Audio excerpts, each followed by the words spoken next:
Hi అండి. Hi చెప్పండి. మీ పేరు? మధుకర్. ఓకే, ఇప్పుడు ప్రజెంట్ మన తెలంగాణలో సిచ్యుయేషన్ అయితే చూసుకుంటే ప్రతి ఒక్కరు కూడా ఈ రేవంత్ రెడ్డి కాంగ్రెస్ గవర్నమెంట్ కి అయితే అందరు అపోనెంట్ గా ఉన్నారు. దానిపై మీ అభిప్రాయం ఏంటి? ఇప్పుడు మొత్తం వాళ్ళు ఫస్ట్ లో అసలు కాంగ్రెస్ పథకాలు పెట్టింది ఫస్ట్ లో ఎలక్షన్ అప్పుడు వాళ్ళ అసలు అనుకోకుండా అనూహ్యంగా గెలిచారు. మొత్తం మన కాన్స్టిట్యున్సీ సీట్లు అనేటివి, ఎమ్మెల్యే సీట్స్ అనేటివి హైదరాబాద్ లో మాక్సిమం ఎవరు ఎక్కడ రాలేదు. ఇక్కడ మన కుకట్పల్లి, జూబ్లీహిల్స్ ఎక్కడ చూసుకున్నా ఎక్కడ రాలేదు హైదరాబాద్ లో. మొత్తం అన్ని టౌన్ సైడ్స్ అటే వచ్చినాయి మొత్తం. ఇప్పుడు మన అటు సైడ్ చూసుకుంటే అంతా మొత్తం ఆదిలాబాద్ అవన్నీ మొత్తం కాంగ్రెస్ సీట్స్ వచ్చినాయి. అందువల్ల వాళ్ళు గెలిచారు, అనూహ్యంగా గెలిచారు. వాళ్ళు అనుకోలేదు అసలు గెలుస్తామని. అడవిలో 6 పథకాలు, ఫ్రీ బస్సు అవన్నీ పెట్టేసారు. అందుకే అనుకోకుండా గెలిచారు. వాళ్ళకి ఏం చేయాలో తోచట్లేదు. అందుకే వాళ్ళ పరిపాలన అంటే మొత్తం ఏం లేదు వాళ్ళ పరిపాలన అనేది. మనం ఇప్పుడు ఇక్కడ ప్రధానంగా చూసుకుంటే మహాలక్ష్మి పథకం అనేది చాలా ఫేమస్ అవుతుంది తెలంగాణ. దానిపై మీ అభిప్రాయం ఏంటి? ఏ ఒక్కరికి మహాలక్ష్మి పథకం అనేది ఇప్పుడు వరకు మన సరౌండింగ్స్ లో చూసుకుంటే ఇప్పుడు ఉన్న మా రిలేటివ్స్ ఎవరికి ఒక 2500 అని పెట్టారు. ఒక్క రూపాయి కూడా రాలేదు. గ్యాస్ ఫ్రీ గ్యాస్ అనేది కూడా లేదు. మొత్తం అందరు ప్రతి ఒక్కరు 9050 రూపీస్ కట్టి ప్రతి ఒక్కరు గ్యాస్ తీసుకుంటారు.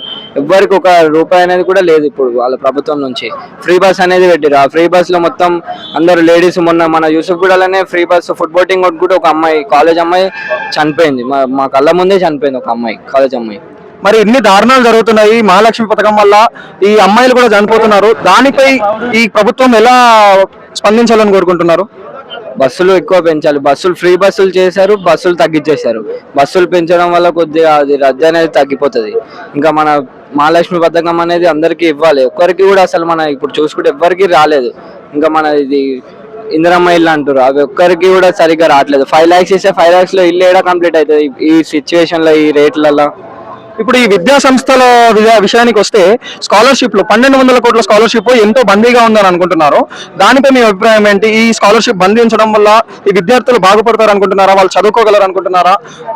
ఇప్పుడు మన మధ్య తరగతి వాళ్ళు ఉంటారు, వాళ్ళు సగం స్కాలర్షిప్ పైన ఆధారపడి సగం ఫీజు కట్టుకోగలమని మన కాలేజీలలో జాయిన్ చేస్తారు. ఆ స్కాలర్షిప్ రాకపోతే మొత్తం మన అమ్మ నాన్నలకు చాలా ఇబ్బంది అవుతుంది. వాళ్ళు కొంతమంది చాలా మధ్య తరగతి వాళ్ళు ఉంటారు, పేదవాళ్ళు ఉంటారు, వాళ్ళు ఎట్లా అసలు కట్టుకోలేరు. ఈ స్కాలర్షిప్ అనేది రావట్లేదు. మన టీఆర్ఎస్ ప్రభుత్వం అనేది మొత్తం ధర్నాలు చేస్తారు. అందరు పెద్ద పెద్ద నాయకులు కూడా రోడ్డు పైన కూర్చొని ధర్నాలు చేస్తున్నా మన ప్రభుత్వం నుంచి ఎలాంటి స్పందన అనేది లేదు.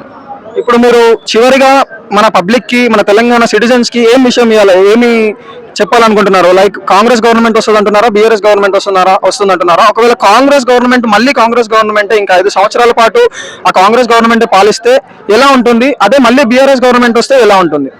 మన కాంగ్రెస్ గవర్నమెంట్ వస్తే మాత్రం ప్రజలందరూ చాలా మోసపోతారు. ఇప్పటికే ఓటేసి చాలా మంది మోసపోతున్నారు, అది తెలిసిందే. ఓటేసే ముందు ప్రతి ఒక్క పర్సన్ తెలిసి కాదు, ఒకసారి మన పరిపాలన 5 ఏళ్ళు ఎలా జరిగింది, బీఆర్ఎస్ ఉన్నప్పుడు ఎలా జరిగింది, 70 ఏళ్ళు కాంగ్రెస్ ఉంది, అది ఉన్నప్పుడు ఎలా జరిగిందని ఆలోచించుకొని అది దృష్టిలో పెట్టుకొని అందరూ ఓటేయాలి. ఓకే అండి, thank you. Okay, thank you.